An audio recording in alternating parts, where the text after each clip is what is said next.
Soil conservation or land conservation. So land is soil. First thing is, what we need to see here is soil erosion. We have to stop soil erosion through wind, through water, through glacier, Himnadiya. This soil erosion take place. That is the upper layer of the earth crust. This is taken by these naturally flowing. First of all, the fertility will be lost. Fertility. And when the fertility is lost, that land will be unuseful. So we will not be able to grow crops. We will not be able to use it for many various purposes. So why we need soil conservation? First thing is, the fertility has to be maintained. Every soil need to have proper nutrients, proper minerals, so that the crop can come. So we can add the organic manure and fertilizers. This you can use. That is, the chemicals has to be as least as possible. And then what you can do is, when you put all these, fertility, you want it to be as less as possible. Then second thing is multiple cropping or rotation of cropping. That is, the crop which can induce, especially the nitrogenous part. It can feed the soil with new nutrients.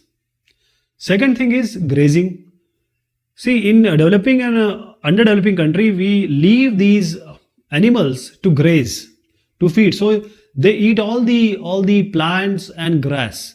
So when the grass and plants are finished, what will happen to the land? Because the roots of these plants and trees, they are grabbing the soil. If we remove this forest, what will happen? Reforestation. I am saying if you cut one tree, you plant 10 trees. Because one tree, it takes a lot of time to grow. So we just cut it. So we need reforestation. Planting of trees is as much required, because vegetation is all responsible for non-soil erosion. It grabs the soil. Terracing is what?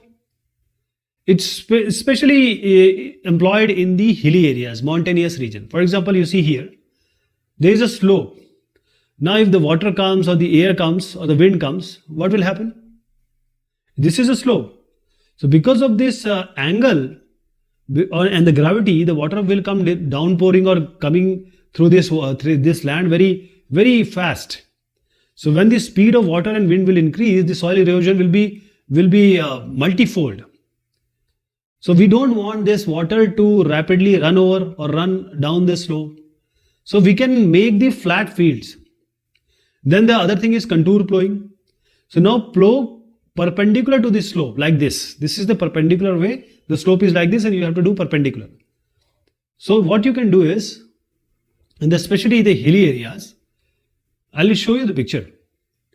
See, this is how they have made this slope as flat, and also put a kind of blockage here, so that when the water comes, it stays, and also it doesn't take that soil along with it. So it will trap water and also stop the soil erosion by the strong rain water, especially in the hilly areas, because hilly areas find more rain.